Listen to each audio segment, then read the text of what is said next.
What's up, everybody? Welcome to the Mike Dolce Knows channel. Today, we're bringing you breaking news, I think we could call it, which is an update to our UFC champion, Charles Oliveira, being stripped of his lightweight world title due to a botched weigh-in.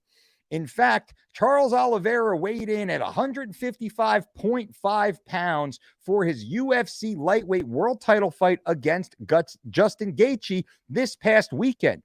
Due to the rules of the bout being held at 155.00 pounds, Charles Oliveira did not fulfill his contractual obligations to weigh in at the appropriate weight class. Therefore, Charles was stripped of his world title prior to entering the octagon. Literally at the moment he entered the octagon is the way the rules are written, because he did not successfully weigh in the weight class with which that title was associated. Crazy stuff. Now, Charles and his team came out and said it wasn't his fault. There was a bad scale. It was a scale error. And as they delved deeper, Charles said he weighed in on a test scale the night before weigh-ins, and on the test scale, he was on weight. So he said he went to bed that night on weight, did not eat anything, did not drink anything, woke up the next morning, and he was 1 pound over. As a result of being 1 pound over, well, then Charles had to go back and start cutting weight again. Okay, this happens all the time. There's no surprise here. But as we move on, UFC, let me bring this up for you so I can actually read this for you. UFC executive Mark Ratner, a former Las Vegas or Nevada athletic commissioner, Mark Ratner doesn't see controversy in Charles Oliveira missing weight. And as we go through, I will read Ratner's direct statements. Well, first of all, let me say that the official scale, which is the one they weighed in on Friday with the athletic commission, 28 of the fighters on the card made weight. I believe 28 of 30 fighters made weight. 2 fighters missed, both Brazilians, for whatever that might be. So I'm very, very sure that there was nothing untoward on that scale. Now, Ratner goes on. What people are talking about, the night before, there's a scale where the fighters can come down and check their weight. Some fighters wanted to change the scale from pounds to kilograms, which you can do, and I think that may have knocked it. I'm going to give context here.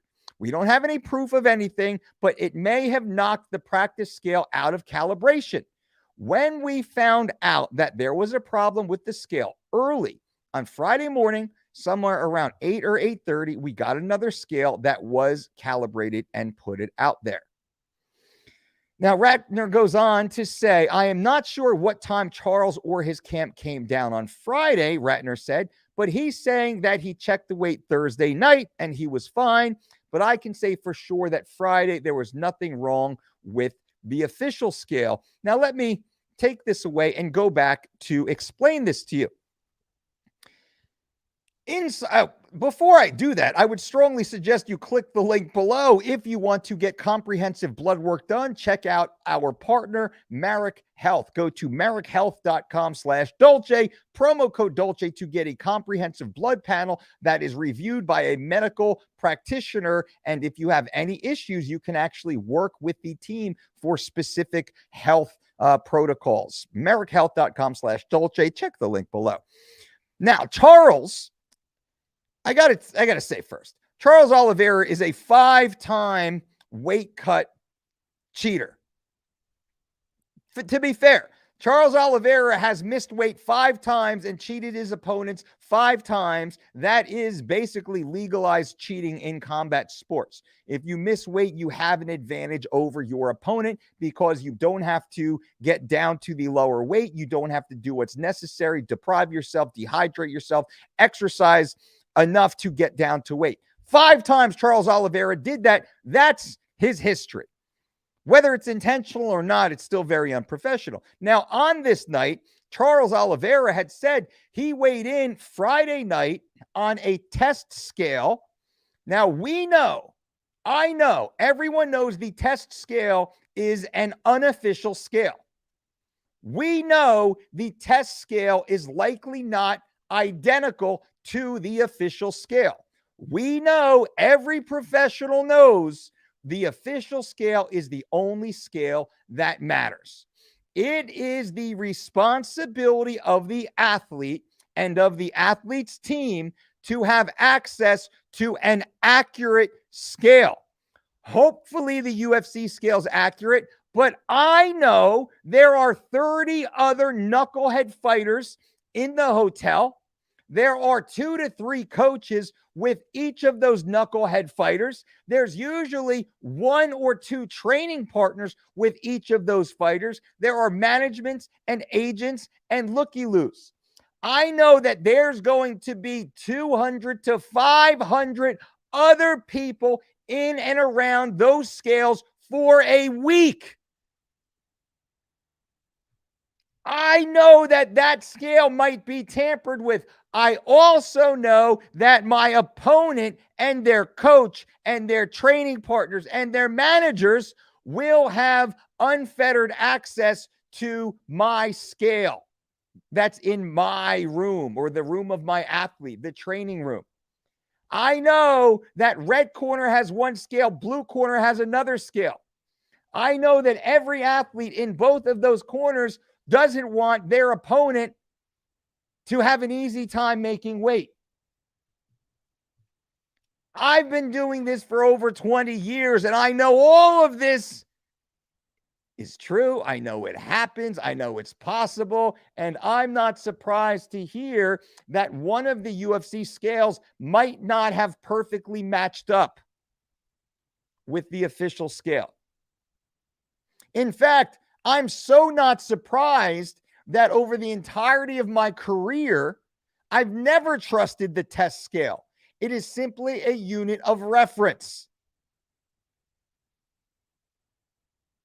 I will say, over my 20-plus year history in working with elite athletes, getting them prepared to weigh in at the UFC level, I've never had an athlete miss weight. Ever. I've been to way more UFC events than Charles Oliveira has. What's he got? 20 fights, 30 fights, 50 fights? I've been to hundreds of UFC events, just UFC alone, let alone every other promotion. Hundreds of fight cards I've gone to, with many hundreds of athletes that I've worked with. Never once have I blamed a scale on my athlete missing weight, because our athletes have never missed weight, because we assume the scales are not accurate. We expect the scales to not be accurate. And this is being very generous and assuming Charles was telling the truth here. Because Justin Gaethje said there was no problem with him. Many of the other athletes on the card, to which I've spoke with 6 athletes on the card, who said the weight the night before was identical to their scale in their room. And when they woke up in the morning, it was identical again to their scale in their room. That was 6 out of the 30 athletes who told me there was no issue. They had no issue Friday night, Saturday morning, or Thursday night, Friday morning. They had no issue. They had no issue all week. I'm being generous by saying, hey, all right, maybe there was a bit of an issue. Maybe the scale did get knocked around. But ladies and gentlemen, I have a scale in my house right now. I've been to the UFC events. You know how hard it is to take a scale and turn it from pounds to kilograms? It's that hard. You press a button. KG button, LBS button, on-off button. These are the scales the UFC uses. I wish I had a photo of them. I don't have a photo right here. The test scales. It's a big silver plate, about 3 feet by 3 feet, with a big stem that sticks up and a little component dashboard that shows the digital numbers. And next to the digital numbers, on-off button, kg button, pounds button. You press the button. So somehow pressing a button from pounds to kg messed up the scales. I don't know. But you know who uses kgs? Brazilians. They do over in the UK and the European nations. But Charles's own team, uses kilograms. He speaks in kilograms. Is it possible that Charles himself or his own team is the one who jacked up the scale in the first place? It's not the Americans. Americans don't even know what a kilogram is. They don't even know 2.2046 is the kilogram conversion, right? Americans don't even think in kilograms. We think in pounds. What do I weigh? 155 pounds. I'm good. What is that in kilograms? They have no idea. Where when you use the metric system, you think in terms of kilograms, then you have to do the conversion. So if the scale got jacked up, it was by someone who uses kilograms. And well, it wasn't Charles's opponent. It likely might have been Charles's own team. Wouldn't that be funny? The irony. Oh, the irony of it all. What if it was Charles himself who broke the scale, jacked up the scale, couldn't read the scale? I don't know. It's possible. The point of this, as I get off the stream, is the last point here. Now, Charles was the last athlete on the scale. Usually, you want to be the first athlete on the scale. So you can weigh in, bang, rehydrate. Scales open at 9. Typically, we're down in the lobby, 8:30, 8:40. We're already getting in line. I want to be first in line. I want my athlete to be one of the first in line. I want to get on weight as fast as possible, start to rehydrate, back with our lives. I want to get out of there. Charles was the last athlete on the scale, which means he had more time. And he said he went to bed only 1 pound, or he went to bed on weight. He said the scale was 1 pound off, or maybe 1 kilo off. Hard to tell. He's a little confused. He's used both terms interchangeably. Let's say he went to bed 2 pounds over. Let's say that's true. He did not eat anything. He did not drink anything. Almost every single athlete I've ever worked with, between bedtime and the time they wake up, they lose at least 1 pound overnight.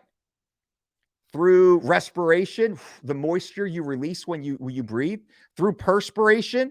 We all sweat just a little bit at night when we sleep. Through urination and defecation, you wake up. Even the driest, most dehydrated athletes will take a little tinkle, little yellow droplets. Yellow is the Dolce Diet fitness sign. It happens.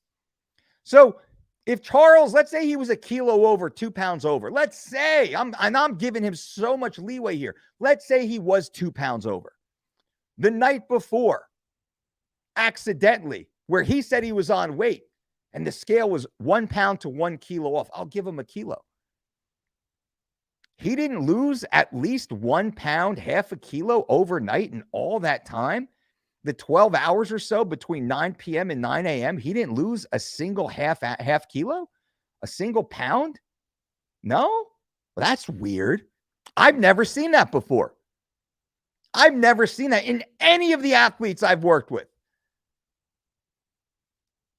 Never. The small ones, the 115, the 125, the 135, the 145 pounders, all lose at least a pound overnight, usually a pound and a half.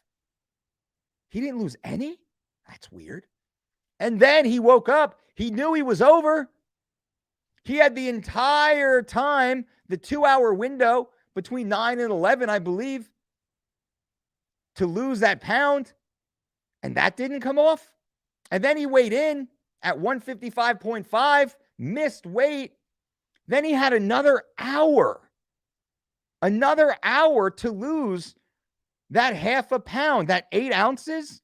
And in an hour, he didn't lose a single ounce. That's weird, right? That's really weird. I don't think I've ever seen that happen before. The point is, the only point I'm making here, there is more to this story. And unfortunately, Charles has proven himself a liar many times in his career with regards to his weight. He's a 5-time weight cutting cheater. 5 times. One of those times was against my athlete, Nick Lentz. Charles and his team lied the entire time about his weight. They lied about the process. They lied about every aspect to me, the other coach, to Nick, the athlete on the contract, to Burt Watson, the UFC official, to Sean Shelby, the UFC matchmaker, and to the commissioners in Brazil. Lied the entire time. Said he was half a pound over when he was 5 pounds over. Lied the whole time backstage. I talked about that in the last video. You go watch that if you want to. I watched him and his team lie, which is why I'm talking about this still and why I'm so passionate. I watched them lie to every single person there. And screwed the card, screwed over Nick, screwed over the division.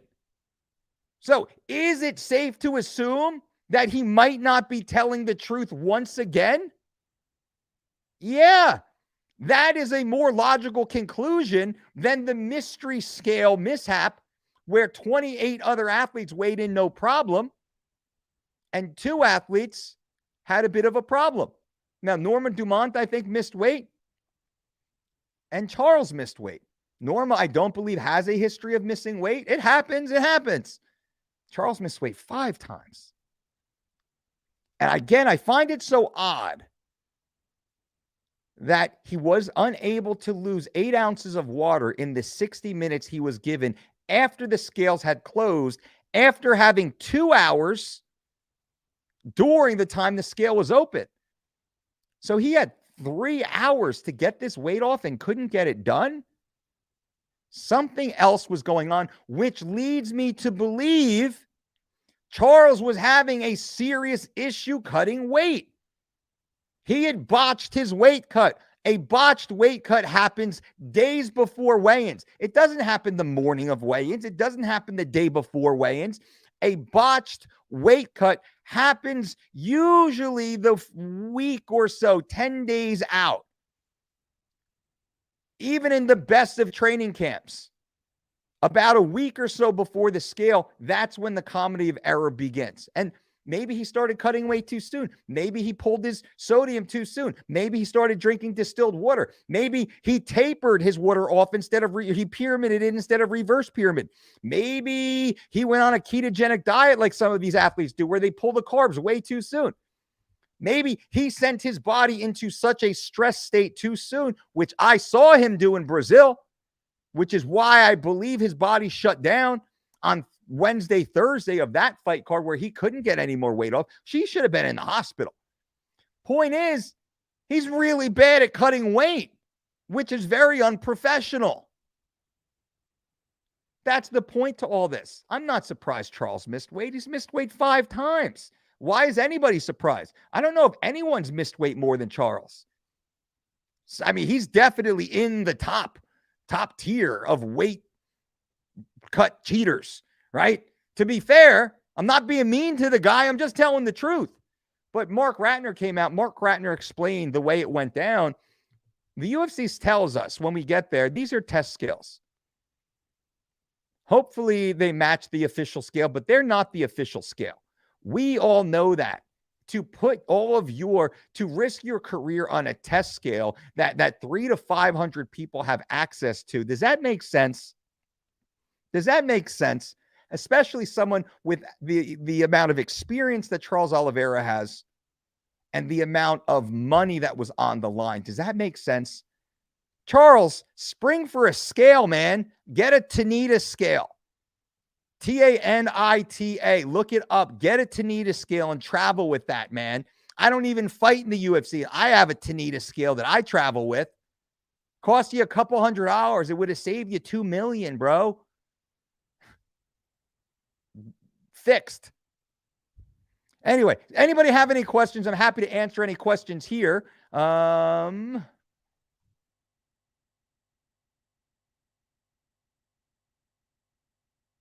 Hello, any questions? There we go. And I do want to briefly invite you guys to jump on over to merrickhealth.com/Dolce. Click the link below. You want to know what your testosterone level is? Do you want to know what your estrogen level is? Do you want to know what your cholesterol level is? Do you want to know what your prostate's doing? Do you want to know if all your hard work is in vain because you have a bunch of issues going on? Go to merrickhealth.com/Dolce and get it figured out.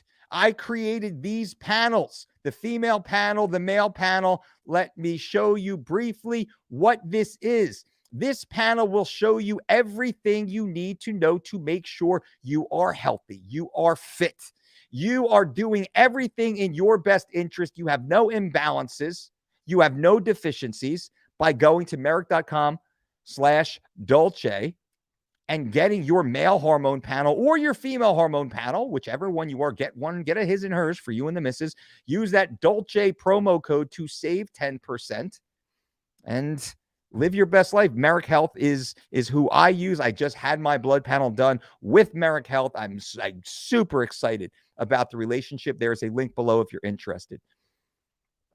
Barry Jones, F you. I'm on the Fighter Fajitas. Hell yeah, I love the Fighter Fajitas. Richard Miller, my man. What's up, brother? Nick, my man. How you doing, Nick? Good to see you, homie. How's that gin doing? Looks great. Congrats, brother. Teddy, 5 pounds. I know, 5 pounds. It's crazy, right? Crazy. Ladies and gentlemen, by the way, bang, bang, give this video a thumbs up if you have not. Give this video a thumbs up. I would certainly appreciate that. And subscribe to the channel. Click that little big link below. Where's that link? Somewhere like right there. Click the link if you have not. Subscribe to the channel. Get notifications when live videos like this come out, when I just feel like I have to rant and give you some background, some inside information. I don't know anybody who speaks like this as honestly as this. How many simps are out there? How many Charles Oliveira simps are out there yelling at me like I'm a bad guy because I'm telling the truth? Charles isn't telling the truth, in my opinion. I'm telling you the truth. This is the way it works. People are telling me, oh, I sound unprofessional. Why? I didn't miss weight 5 times in the UFC. In fact, I have a 100% success ratio in bringing athletes on weight on time every single time. And you're saying I'm unprofessional because he missed weight? That's crazy. Thanks. Come on out. You need to test it out with a hell day. Hell yeah, Nick. I love that, man. Same gym, same place, or did you break off and do your own thing? Awesome stuff, man. I'm excited for you. All right, ladies and gentlemen, I appreciate you all for being here. I'm going to cut this video short and hop on out. Jesse Lee in the house. Thoughts on packages I could offer at the MMA coach I strike at? Jesse, good question. Let me see here. Packages. Well, you're coaching the MMA. I would do nutrition, man. If you can upsell the online platform through your affiliate code, definitely do that. I think we're giving a 15% commission to affiliates at thedolcediet.com. If anybody wants to become an affiliate of our online platform, thedolcediet.com, check it out. If anybody wants to be an affiliate, simply send us an email to support@thedolcediet.com. And you can become an affiliate, which means you can give a 15% discount to all of your clients, and you will receive a 15% commission for that. So let me know, Jesse, that's one way to do it. You can also upsell nutrition education. You can do like a grocery store tour. You can do a kitchen audit, as we call it, where you go through their cabinets. You're like, all right, this canola oil's crap. You should get avocado oil instead. You're drinking cow dairy milk. That's crap. You should get, oat milk or almond milk instead. Those kitchen audits work really well. The grocery tours work really well. Also, you do an S&C, strength and conditioning, in addition to the MMA training. Same location. Right on, brother. Andrew, In your experience, how should a wrestler plan out anaerobic versus aerobic training? Well, a lot of our wrestlers, we want them to perform lists, low intensity, steady state cardiovascular activity, which is fasted, light jog first thing in the morning. And it's more of a miss when we talk about the wrestlers because they're at a slightly higher level. So we're blending that list and that miss first thing in the morning, fasted 30 minutes or so, like a nice little 3-mile easy jog is a great way to go to work on the aerobic base. Anaerobic base wrestling is an anaerobic activity in and of itself. So we wouldn't prescribe strength and conditioning workouts in season on wrestlers. We're really just looking at maintenance to, one, stay healthy, and two, improve explosivity. And then in the off season, you can really program something a little more intense. But still lots of explosive work. Time under tension does matter, but they're not bodybuilders. And usually we're trying to keep them under a weight cap. I hope that helps. All right, guys and gals, thank you all for being here. Once again, you are absolutely amazing. I will be back again tomorrow with more great information. We got really cool interviews. We got the full Stan Efferding interview coming out soon. We have Chris Bell, the documentarian of Bigger, Stronger, Faster, Prescription Thugs. That full interview is coming out. We have Alan Aragon, who's going to be on soon. Alan is an amazing research scientist. He has a new book coming out. Cannot wait to talk to Alan. And I want to hear where we agree and where we disagree. It'll be cool to have that conversation with someone like Alan who doesn't have an ego. He doesn't inject his ego into the science. I try not to also. Who else do we have? Alan Belcher we're trying to get on. We had him on, but he had a little bit of a schedule change. So we'll get Alan Belcher on, who has a very interesting story to share. Lots of great stuff. What other guests do you want to hear? Leave them in the comments below. Give me your guest list. Anybody you want to hear. We got a bunch of great interviews already in the can, a couple that are scheduled coming up, but we got a bunch more that I want to get going for you guys. So leave them in the comments below. That's it. Until next time, boom.